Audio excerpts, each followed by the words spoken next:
We're back with more Tapped Out with Brendan Tobin and Sean Levine on the BetQL Network.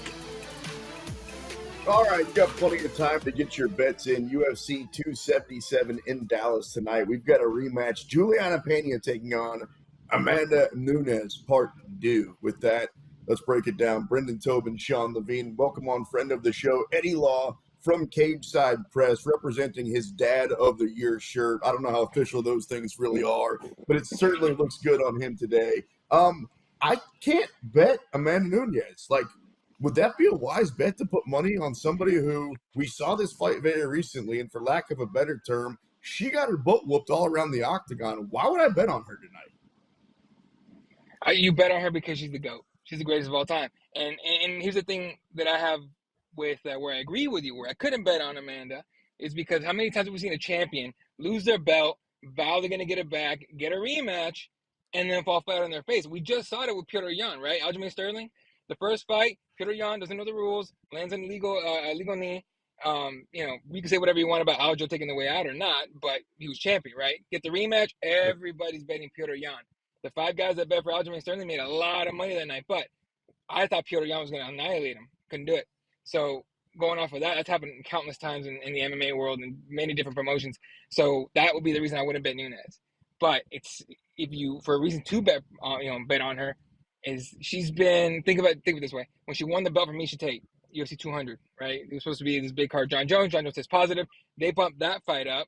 That gets a lot of eyeballs. She takes out Miesha Tate. And what was the next fight? The Ronda Rousey fight. Dana White famously quoted as saying, like, Ronda texted me tonight, or texted me just now after the fight and said, hey, I guess I got to get ready for Amanda. Amanda comes out, underdog again. Why? Ronda didn't give us any reason why she should be the favorite.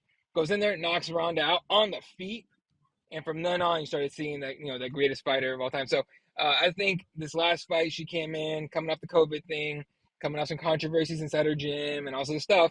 I think if we get the Amanda Nunes that knocked out Chris Cyborg, we're talking a bet right there for you. What did you make of the first fight, Eddie? It was such a weird thing because she things kind of looked business as usual in that first round. It wasn't the most exciting first round, but kind of got into a little bit of a grappling match with Juliana. I don't know if she would do that. Going around, she probably want to keep it more on the feet. Do you think there are just technical things that she's going to go about different, so maybe she doesn't gas out as quick, or does Juliana have the mental edge here and she's going to find a way over 5 rounds anyway? So that's the thing with Amanda Nunes, right? And Juliana Pena said it herself before. She said it countless times. Nunes will come get you in that first round. If she don't get you out in that first round, then you click on the gas, like they say.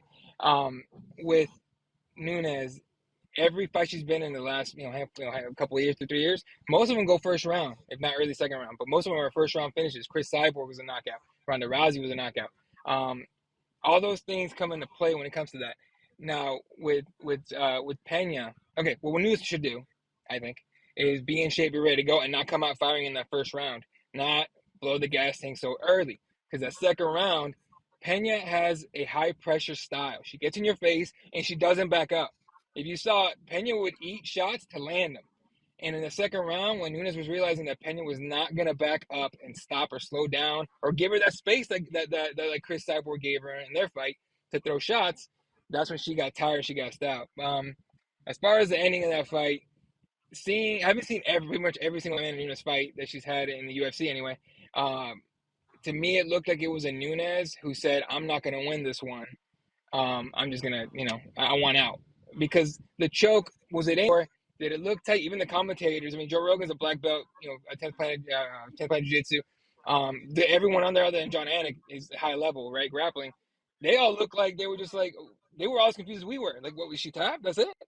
So I think we get a different Nunes tonight, and I think it's going to be on Pena to step up. Now, is Pena playing mind games? Yes.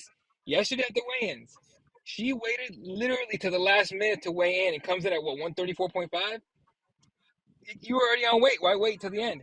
Mind games. Make everybody think, oh, Pena's losing it. Pena's losing it. She's having a rough weight cut. No, she looks great. So it's going to be an interesting fight, man. I honestly can't wait for it.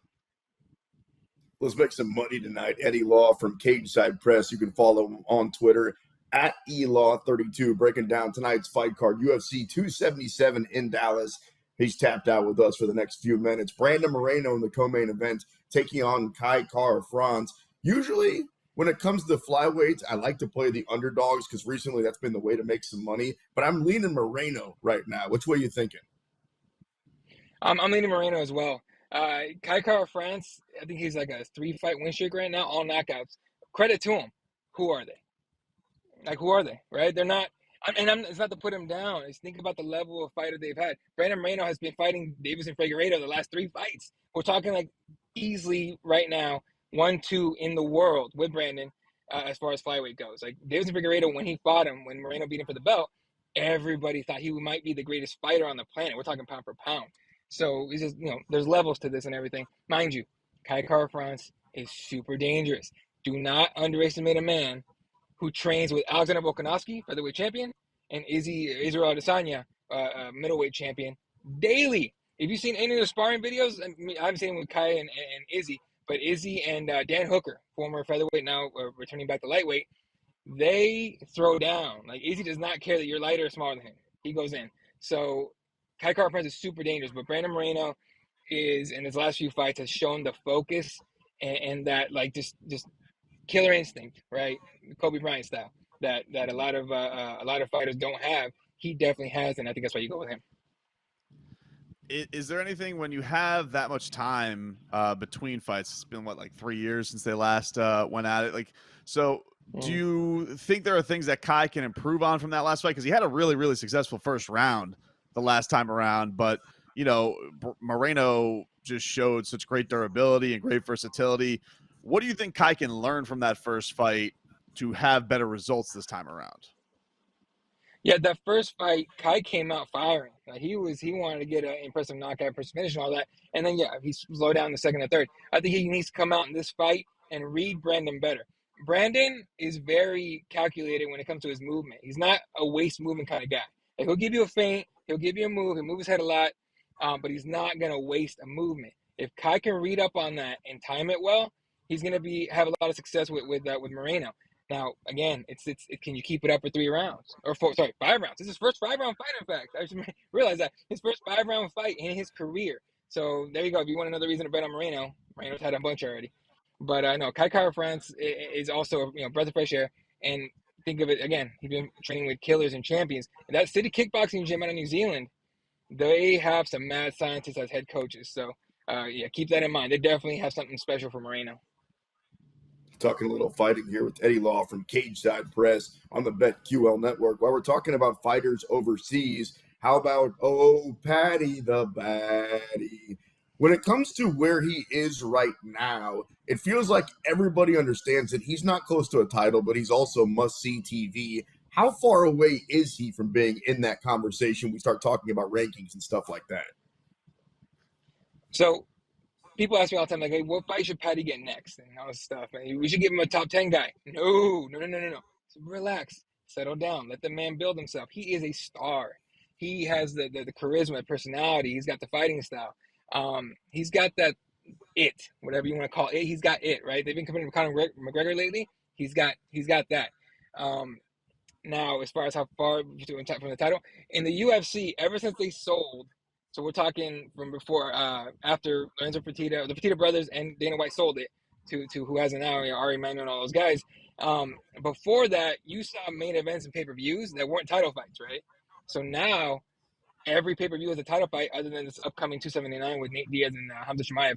But with I don't know, man. With these guys, it's going to be kind of wild. But as far as title shot goes for Paddy, he's this close. And I say that he's this close not because he deserves it, but because the UFC wants to throw a guy in there that's just charismatic and attracts people. That's the guy you're throwing for a title fight. So I'll give you this. By the end of next year, Paddy Pimblett will fight for a title. Damn. I like it. Eddie, you got a couple of fan favorites tonight, and Derek Lewis and Anthony Smith, both underdogs against scary Russians. Derek Lewis, Sergey Pavlovich, and Magomed Ankalaev against Anthony Smith. Which dog, fan favorite, would you do you like their chances more than? I mean, Anthony Smith. I mean, the odds are very, very disrespectful. It almost feels like You know, he's so. Which one do you like the most tonight? I will take Derek Lewis. I love Anthony Smith. Don't get me wrong. I love Anthony Smith. Okay, and I hate starting something like that. But Magomed Ankalaev is a dog. Oh man, every fight he has, like, you can tell he could finish a fight, but he's like, I'm just gonna beat you up for the next 3 rounds or 2 rounds because I feel like it. And anytime you try to get a position move on him, he knows how to cut it off. I will say this: there's a chance Anthony Smith wins the fight because if you've noticed his fights after he's taken an analyst position with the UFC, he analyzes things. His fight IQ, is skyrocketed.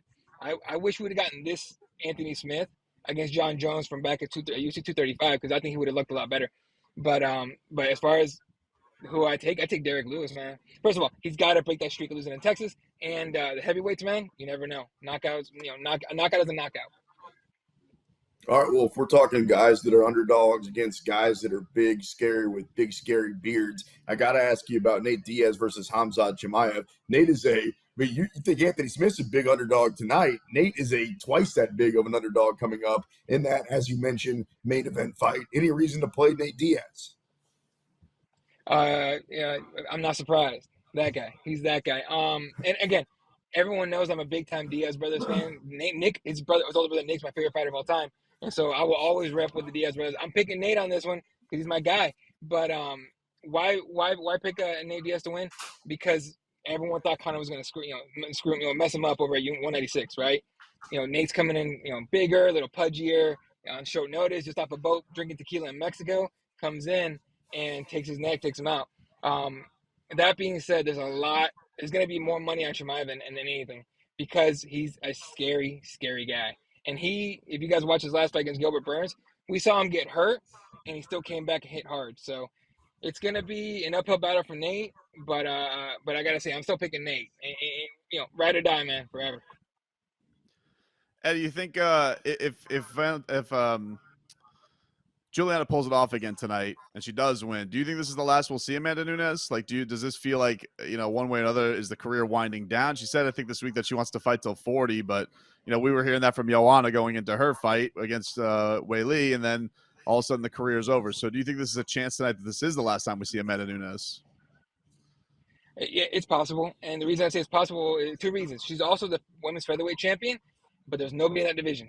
Like, if you look it up, there's literally nobody in that division. So, she can say, let's say she loses tonight. She could say, like, I still got one more belt. I want to defend it. And the first question we're all going to have is who? Against who? A blown up 35er? You're not, we're not going to care about that. If she loses tonight, she's not going to get another title shot if she loses to Pena twice, especially not in a row. Especially if she gets finished tonight, but somehow. So I think there's a good chance she might just be like, you know what? I got all the money I need. I just opened up a gym. I have my daughter with my wife. I'm good to go. Speaking of champs, Conor McGregor, he's talking about coming back as a gambling man, which you are, Elaw32 on Twitter. What do you think is the comeback fight that makes the most sense for the Notorious one? Ooh, makes the most sense. If you're the promotion, it's Michael Chandler. If you're Conor McGregor, and whoever holds the belt. All right, that guy, he wants the best of the best of the best, and he's done enough for the UFC and for MMA as a whole to at least ask for it. He might not get it, but he can at least ask for it. I think it's going to be Michael Chandler. Michael Chandler, impressive knockout in Phoenix at UFC 274. That front kick that dropped Tony Ferguson and put him to sleep for minutes, for quite a while. He didn't wake up for a while, and we were all sitting in media row going like, "Come on, Tony, come on." So the heat's there. Mike Chandler's been calling for it.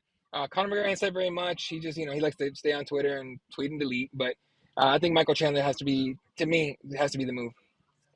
So you don't think there's anything to the Chandler Dustin Poirier thing? Like, would you like a matchup like that? I mean, it's kind of weird because we don't know when Conor's going to come back yet. Like, there's all this Floyd Mayweather smoke, and I know Dana throws cold water on it, but I don't really, he did that the last time too. So maybe Conor's leg isn't doing that great, and he would come back and box. And if that's the case, does Michael Chandler versus Dustin Poirier make a lot of sense to you?